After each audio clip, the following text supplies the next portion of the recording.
Vamos a estar hablando un poco en la mañana de hoy sobre temblor. El propósito es hacer una actualización sobre el tema. Estos son los objetivos: repasar la clasificación, sus manifestaciones, hablar un poquito sobre la patofisiología, discutir el manejo del paciente brevemente, de acuerdo al tipo de temblor. La Sociedad Internacional de Trastornos de Movimiento y Parkinson define temblor como un movimiento involuntario y tiene dos características principales: es rítmico y es oscilatorio. Esas son las dos cualidades que tiene y está presente en alguna parte del cuerpo. La frecuencia, como podemos ver, es bien variable, desde 4 a 12 Hz, en algunos casos más alta que esto, y la amplitud varía desde ser un temblor fino a un temblor más grueso. Puede presentar al descanso, puede presentar en postura o puede presentar con actividad. De igual manera puede ser focal, segmental, un solo lado, generalizado, multifocal, y en algunas series se presenta como bimodal, antecediendo la tercera década, y en este caso tiende a haber más frecuentemente un componente familiar, así como también mejor respuesta al alcohol, y ya luego de la quinta década. Importante notar que es el trastorno de movimiento más común, es el que vamos a presentar más frecuentemente, no importa la práctica que llevemos. Sabemos que existen diferentes tipos de temblor. ¿Por qué esto es así? Va a depender de la anatomía y el circuito que esté envuelto, los circuitos que estén envueltos. En términos generales, el temblor de acción va a tener envolvimiento o se va a afectar el circuito que va de cerebelo, núcleo dentado, de aquí tálamo, tálamo corteza, olivas inferiores, cerebelo. Por otro lado, el temblor en reposo lo asociamos más a una alteración en el circuito que va desde corteza, ganglio basal, tálamo, corteza. Y esto, de manera bien general y simple, nos da una explicación de por qué tenemos diferentes tipos de temblor. En el 2018 se hace un grupo de consenso de la Sociedad Internacional de Trastornos de Movimiento y Parkinson, y se establece una nueva clasificación, ya que la previa, que era de la década del 90, no nos daba la información necesaria, y esta, si observan, tiene un componente similar a la clasificación que se hizo con las distonías. Dos ejes principales: el primero, el de características clínicas, eje 1, y el segundo, etiología, eje 2. Y vamos a pasar a discutir cada uno de estos ejes. El primer eje, que es el de la presentación clínica, se subdivide en 4 áreas. La primera área tiene que ver con los rasgos históricos: edad de comienzo, cómo se ha desarrollado ese temblor, cuál es el historial médico pasado del paciente, su historial familiar y la respuesta a alcohol y otros medicamentos. Segunda área, las características del temblor. ¿Cuál es la distribución anatómica? ¿Cuáles son las condiciones de activación? ¿Es más acción? ¿Es más reposo? Y la frecuencia del temblor. La tercera área, los signos asociados. ¿Hay alguna enfermedad sistémica asociada? ¿Hay otros signos neurológicos importantes asociados? ¿O hay signos neurológicos leves de significado no claro que puedan acompañarlo? Y la cuarta, pruebas de laboratorio adicionales, como serían pruebas de neurofisiología, neuroimagen estructural, como resonancia magnética o tomografía computarizada, neuroimagen de receptores, como el DAT scan, y biomarcadores de suero y tejido, por ejemplo, para estudios metabólicos o genéticos. Estas 4 áreas son las que entonces componen la presentación clínica. Dentro de ese eje 1, en la presentación clínica, en las características del temblor, hablamos de las condiciones de activación que podía ser reposo o acción. Reposo, característicamente de los síndromes parkinsonianos. En el caso de acción hay 3 subgrupos. Temblor postural, que es que observamos cuando está el paciente con su extremidad contra el plano de gravedad. Y temblor cinético sería el segundo, el cual a su vez se subdivide en 3 áreas. Cinético simple, no hay cambio cuando se ejecuta el movimiento. Temblor de intención, en donde sí vemos un aumento en el temblor según se acerca a una meta, y ya el temblor específico a una acción, por ejemplo, al escribir. Y el tercero, que es el temblor isométrico, que es el que ocurre cuando se ejecuta el movimiento contra una resistencia, por ejemplo, al cerrar el puño o al apretar los dedos del examinador.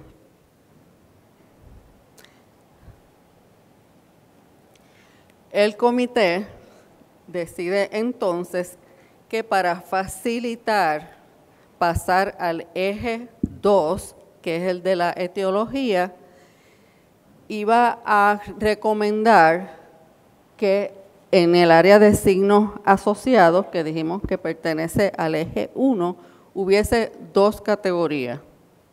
La primera, síndrome de temblor aislado, en donde solo hay temblor, nada más está pasando. Y síndrome de temblor combinado, en donde hay temblor con otros signos neurológicos o no neurológicos asociados. Y esto el comité lo hace con la idea de que entonces sea más fácil tratar de buscar una etiología en estos pacientes.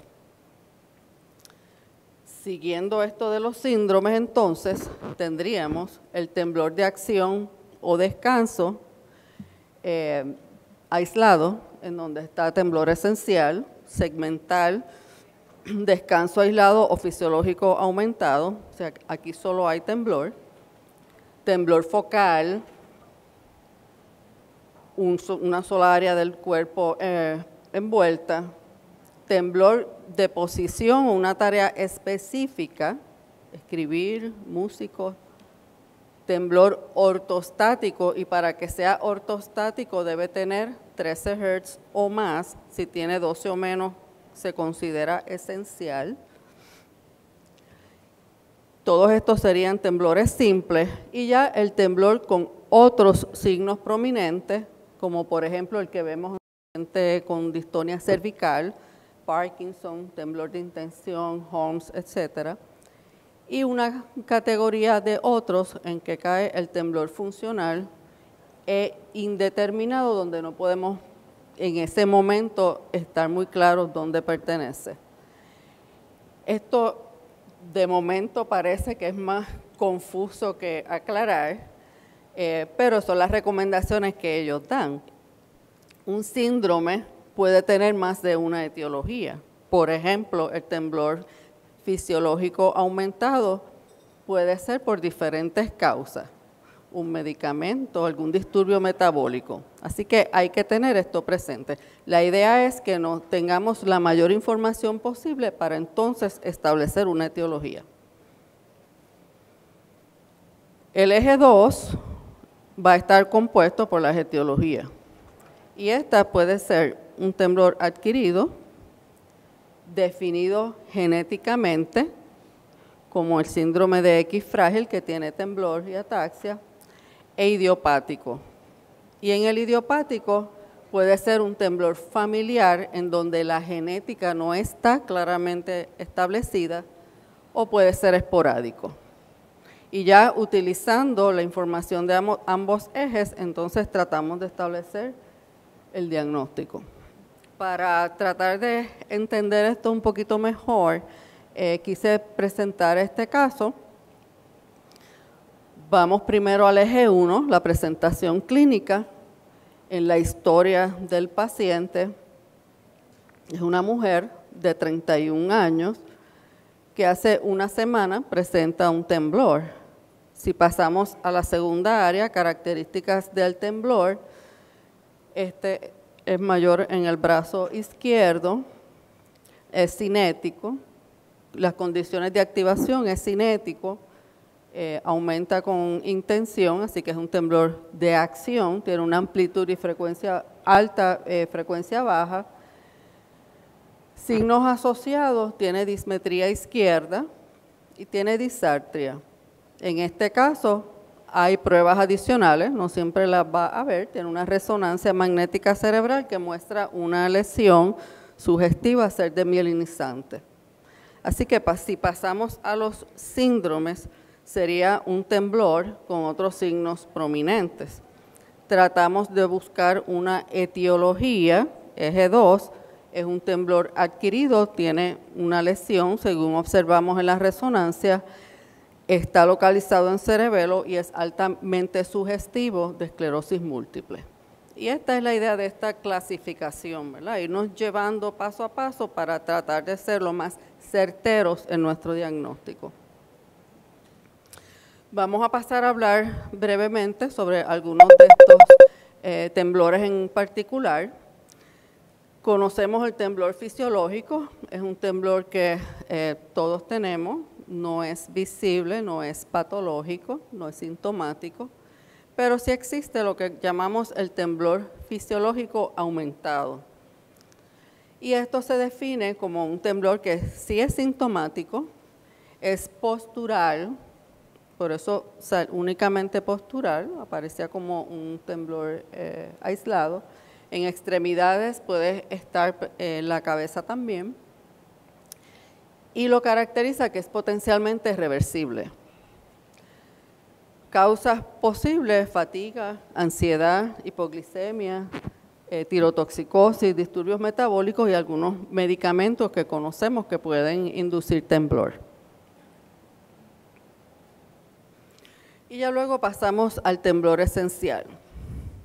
El grupo de trabajo que establece esta clasificación da una definición bien específica de lo que es temblor esencial y lo define como un síndrome de temblor aislado, es un temblor de acción, es bilateral en las extremidades superiores, 3 años o más de duración, con o sin temblor en otras áreas. Puede haber temblor en cabeza-voz, pero tiene que haber un temblor en ambas extremidades superiores y en ausencia de otros signos neurológicos.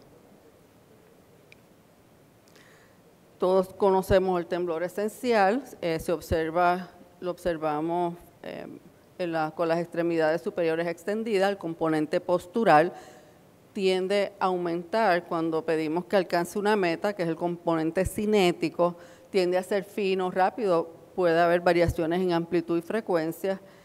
Frecuentemente se observa en familiares, aunque no hay una genética clara establecida. Y se dice que hasta la mitad de los pacientes diagnosticados con temblor esencial en realidad tienen otro tipo de temblor, sobre todo si seguimos esta nueva clasificación. Puede afectar las actividades diarias del paciente, se acentúa por diferentes causas, emocional, cafeína, etcétera. A veces mejora ingiriendo alcohol y el diagnóstico se establece según ya hemos visto.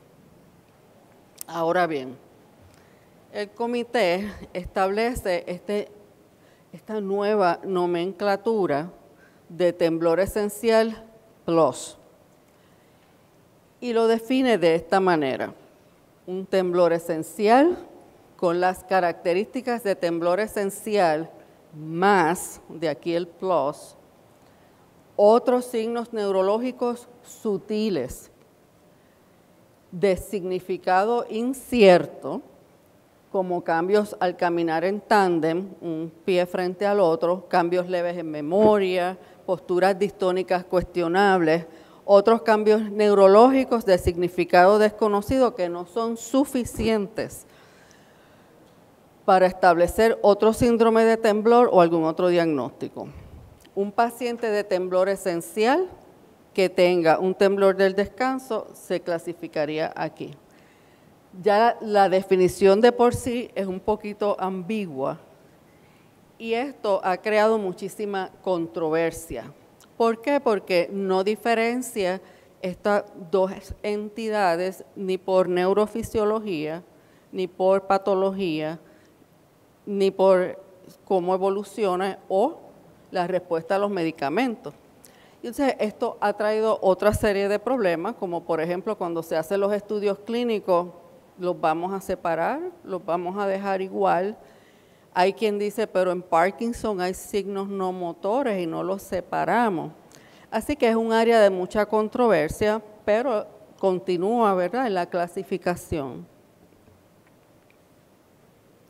¿Cuáles son los criterios de exclusión para temblor esencial y temblor esencial plus? O sea que aquí los ponen los dos juntos. Que sea un temblor focal aislado, por ejemplo, un temblor que sea solo cabeza, sin ver las extremidades, no se consideraría un temblor esencial, sino un temblor en la cabeza aislado, un temblor aislado. Temblor ortostático, como les mencioné, frecuencia más de 12 Hz, que sería un temblor ortostático. Temblor específico a una actividad o posición, o un temblor de comienzo súbito o que claramente tenga un deterioro gradual. Y ya más recientemente, en los últimos años, ha surgido otra controversia al hablar de temblor. ¿Es el temblor esencial degenerativo o no? ¿Por qué surge la controversia? Porque algunos pacientes con temblor esencial progresan a Parkinson. Un número que fluctúa de 6 a 20% dependiendo de la serie. Algunos pacientes con temblor esencial presentan signos de cerebelo, ataxia, problemas de la marcha. Y entre lo de los síntomas no motores, que hablamos ahorita, mencionamos con Parkinson. Síntomas cognitivos, deterioro cognitivo, particularmente en aquellos pacientes con temblor esencial que comienzan luego de la sexta década, comorbilidades psiquiátricas como ansiedad y depresión, disturbios de la marcha, pobre caminar en tándem. Se han hecho, tratando de aclarar esta pregunta, estudios patológicos y más o menos en 3/4 partes de los pacientes con temblor esencial se ha encontrado que efectivamente hay cambios en el cerebelo. Hay pérdida neuronal en las células de Purkinje con disminución consecuente de GABA que puede llevar a actividad en el núcleo dentado. Sabemos que es la salida principal de cerebelo. De aquí tálamo corteza, hay una sobreactividad en las olivas inferiores. Se ha detectado en algunos sí, en algunos no, hipertrofia, y entonces se piensa que pues sí hay algo que está ocurriendo en esa región. Por otra parte, en un 25% de los pacientes diagnosticados con temblor esencial, a los cuales se les ha hecho esta patología, se ha encontrado la presencia de cuerpos de Lewy, y en especial en tallo cerebral, particularmente en el locus cerúleo, sin necesariamente encontrar cambios en cerebelo. Se dice que el paciente de Parkinson tiene un riesgo aumentado, de temblor esencial, tiene un riesgo aumentado de desarrollar Parkinson y desarrollar enfermedad de Alzheimer, especialmente aquellos en donde comienza luego de la sexta década y en donde hay cambios de postura y marcha. Así que son preguntas que todavía no hemos contestado. En la diapositiva podemos ver una patología de un paciente con 70 años con temblor esencial. Hacia el lado derecho, no creo que se vea muy claramente, pero están las células de Purkinje. hacia el lado izquierdo se observa la pérdida de estas células de Purkinje. Quedamos con la controversia todavía, ¿es temblor esencial neurodegenerativo o no?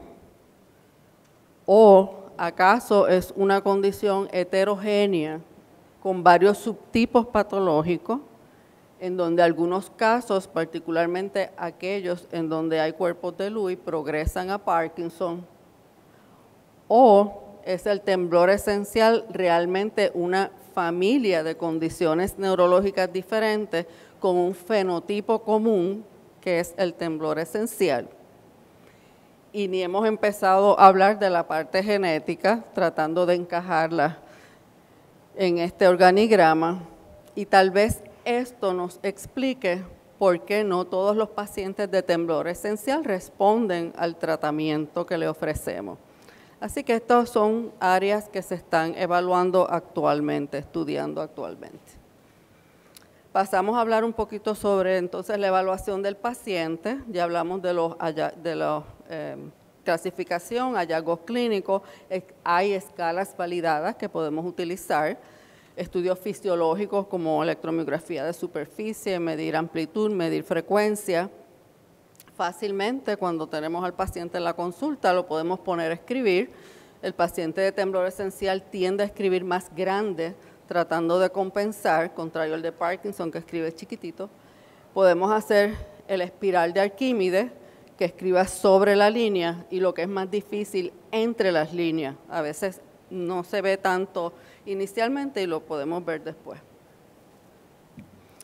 Aquí tenemos, déjame ver si puedo hacer esto. Necesito ayuda. Podemos ver, ¿verdad? Postura, clásico.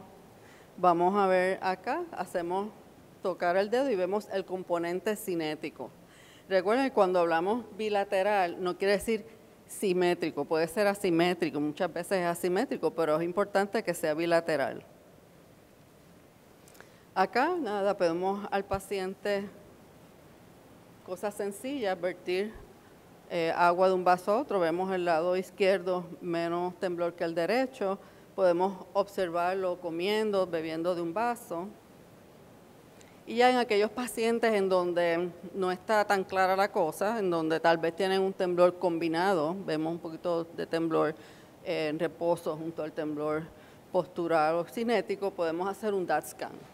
El DAT scan mide el transportador de dopamina y esperaríamos que esté alterado en algún síndrome de parkinsonismo, donde distingue entre los síndromes. Sin embargo, debe estar normal en temblor esencial. Y ya si hablamos un poquito del tratamiento, es un tratamiento bien diverso, lo cual es bueno, desde simplemente observar al paciente. Si afecta ya lo suficiente, podemos comenzar a tratar farmacológicamente. Vamos a evitar todo aquello que se lo provoque, equipos asistivos, terapia física, ocupacional, terapia de conducta si tiene ansiedad. Hay un brazalete estimulador que se ha desarrollado hasta cirugía. Aquí podemos ver uso de utensilios pesados, les puede ayudar.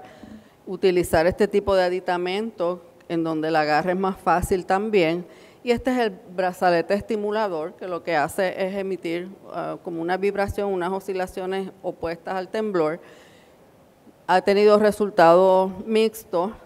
Algunos pacientes han tenido irritación por el calor que emite y es bien costoso también. Y así entramos al tratamiento de temblor esencial. Comentábamos la doctora Cruz y yo ahorita que a pesar de todas estas cosas que hemos hablado, todavía seguimos con el mismo tratamiento realmente.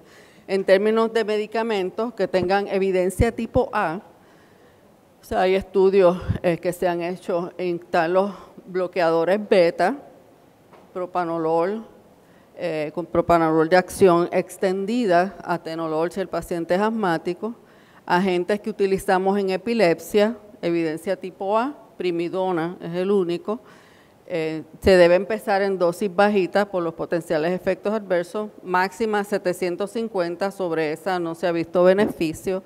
Topiramato también se está utilizando y ya con menos evidencia, gabapentin, levetiracetam, sonizamida. Las benzodiazepinas tienen su uso, tratamos de evitarla por los potenciales efectos adversos que conocemos. La única que realmente se ha explorado y que vamos a encontrar con uso para temblor es alprazolam, pero sabemos, ¿verdad?, que hay otras que a veces utilizamos como clonazepam.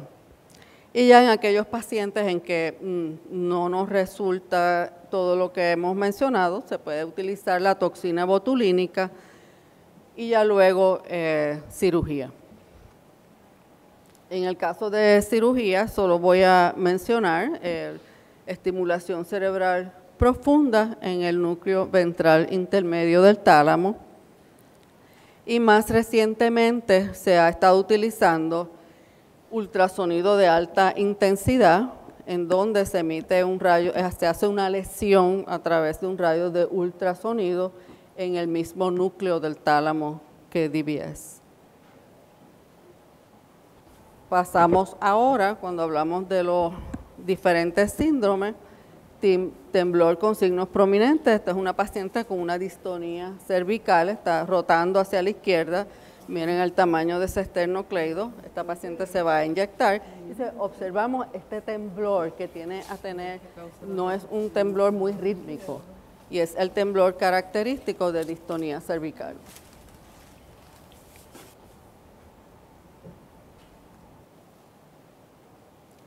Dentro de los síndromes hablamos del temblor ortostático, dijimos que debe ser más de 13 Hz. Es un temblor que observamos cuando el paciente se pone de pie, es que mayormente lo presenta, particularmente extremidades inferiores, a veces tronco. Responde bastante bien a clonazepam. Y aquí apenas se puede observar en esa pierna izquierda. A veces no lo vemos por lo rápido que es. Podemos poner la mano sobre las piernas para palparlo o a veces el estetoscopio y podemos escuchar el temblor. Estos pacientes se les hace electromiografía.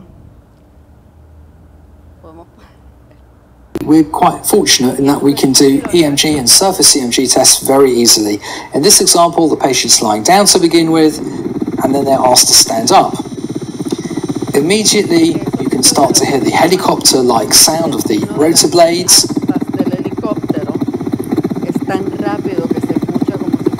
And as the signal settles down, we're quite fortunate in that we can do EMG.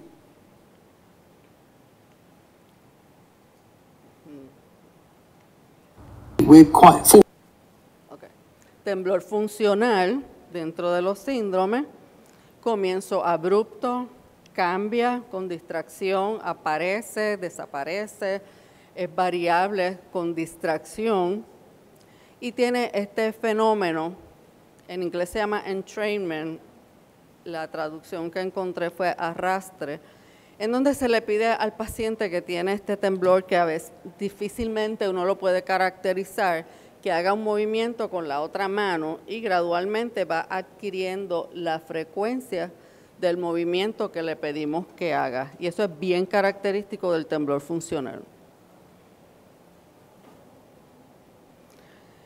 Y ya luego, en el eje 1, pasamos a hablar sobre el temblor en reposo. Temblor de reposo se asocia a Parkinson, podemos observarlo aquí. Es un temblor 4 a 7 Hz intermedio. Aparte de verse en reposo, puede tener el componente de contar pildoritas.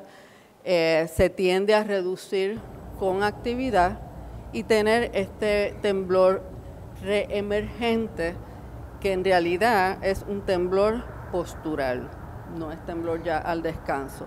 Cuando camina el paciente se puede observar, es un temblor dependiente y también puede envolver la barbilla, la quijada y la pierna del mismo lado. En el caso de Parkinson idiopático es lo vamos a ver en un lado, es asimétrico.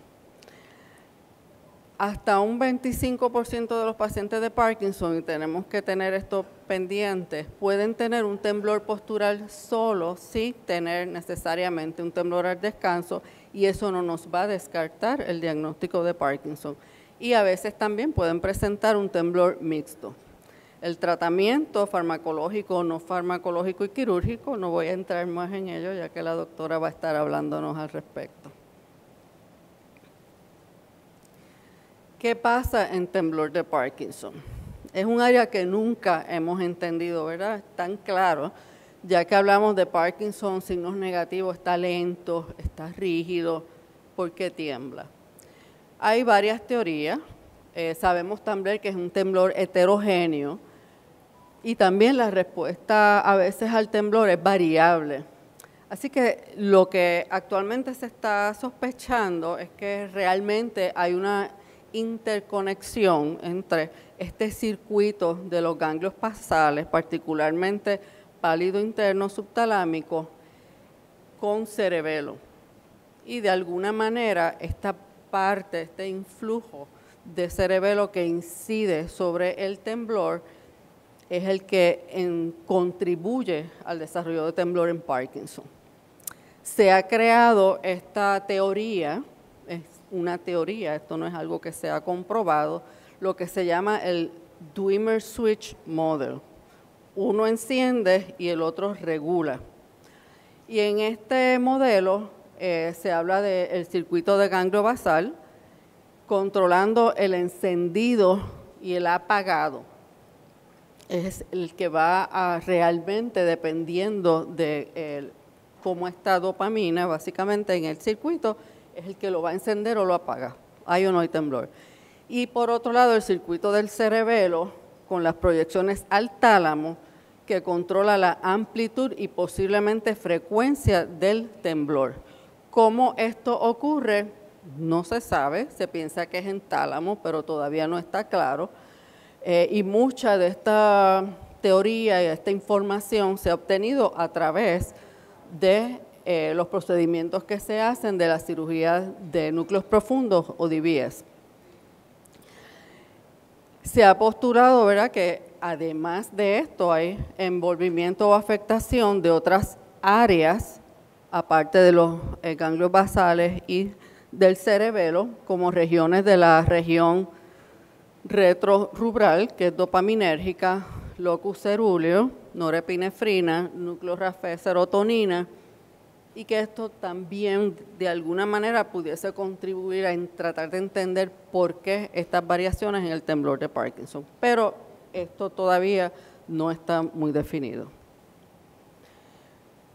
Tratamiento de Parkinson incluye cirugías de núcleos profundos, en este caso subtalámico, y también se está utilizando la ultrasonido de alta intensidad, núcleo subtalámico. Así que tenemos estos casos, pacientes que tienen temblor mixto, indeterminado, hacemos el mejor esfuerzo para tomar un buen historial, un examen, DaTscan, y aún así va a haber un grupo de pacientes que no nos responden ni al tratamiento con lo uno o lo otro, y lo mejor es observarlos para ver cómo evoluciona. En resumen, el temblor es el trastorno de movimiento más frecuente, se ha categorizado en dos ejes principales, eje 1, características clínicas, eje 2, etiología, mecanismo patofisiológico de temblor de acción, reposo es diferente y todavía nos queda entender ambos. El tratamiento para cada uno de ellos incluye estrategias farmacológicas, no farmacológicas, quirúrgicas, y pueden ser diferenciados con las evaluaciones clínicas, neuroimagen, como ya vimos. ¿Hacia dónde vamos? Tenemos que entender mejor la patofisiología. Los tratamientos que tenemos los hemos logrado a través, ¿verdad?, de entender qué es lo que está pasando, establecer verdaderamente en temblor esencial cuál es la patofisiología. Igual en Parkinson está el cerebelo envuelto, cuánto hay algo que podamos hacer. Y ya luego que entendamos todo esto, se podrán desarrollar otras modalidades de tratamiento. Y con esto termino la plática. Gracias.